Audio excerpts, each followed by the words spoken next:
So, Ford wants nearly $50,000 for a four-cylinder Mustang. They've slapped a famous drifter's name on it, added some fancy brakes from the parts bin, and are calling it a factory special. But let's be blunt. Is the 2026 Ford Mustang RTR just the most expensive appearance package in history? Ford is trying very hard to connect this car to Carroll Shelby. The article states this is only the second time in history Ford has done this kind of collaboration, with Shelby being the first. That comparison is frankly insulting. Shelby built Le Mans winning monsters and tire-shredding V8s. Ford and RTR have built an EcoBoost, a 2.3-liter turbocharged four-cylinder with 315 horsepower. Let's be very clear about that power figure. 315 horsepower is the exact same as the standard EcoBoost. The article mentions a segment-exclusive anti-lag technology from the Ford GT. It sounds impressive, right? But then in the very next sentence, the article admits, the effects of this technology don't show up on a dyno sheet, so the base RTR's engine specs are unchanged. How convenient! It's a software trick to keep the turbo spinning when you lift off the gas. It might feel a little more responsive, but it's not making the car fundamentally faster. If you want more power, you have to pay extra for an optional dealer-installed Ford Performance Tune just to get to 350 horsepower. So out of the box, this special performance model has no more power than the one you can rent at the airport. The entire strategy here seems to be marketing over engineering.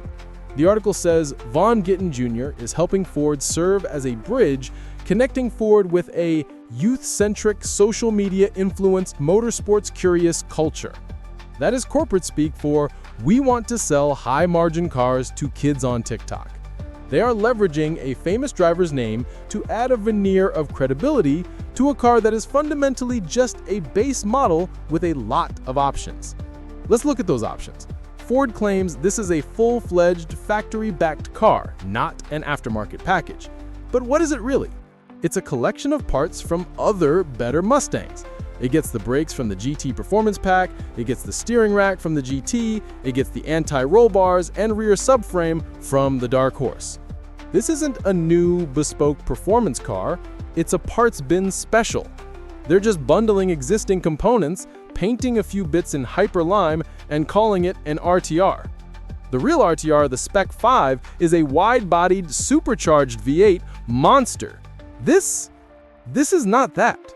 This is a watered-down, mass-market version built on the main production line to maximize profit. And that brings us to the price. The article estimates a starting price in the mid-40s with a specific guess of $47,000. $47,000 for a four-cylinder Mustang. This is dangerously close to the price of a Mustang GT, which comes with a 5-liter V8, a significant power increase, and the sound and soul that a Mustang is supposed to have. Ford is betting that a serialized RTR dash plaque, some illuminated nostrils in the grille, and a brightly colored drift handle are worth more to you than 4 extra cylinders. They're trying to justify this by comparing it to a Porsche 911T, a car that bundles options to create a pure driver's car. That is an incredibly, laughably bold comparison for a 315 horsepower EcoBoost. Don't be fooled by the graphics and the co-branding. This isn't a new Shelby. This is a cynical marketing exercise. Ford is testing the waters to see just how much they can charge for a 4-cylinder car by associating it with a celebrity. For nearly $50,000, you're not buying a revolutionary performance machine, you're buying a very expensive appearance package with a brake handle. If you want a performance Mustang, buy the GT. If you want a drift car, buy a used chassis and build it yourself. This is a car for people who want to look like they're ready to rock without ever getting their hands dirty. Subscribe to Shift 100 for more honest, critical car analysis that cuts through the hype.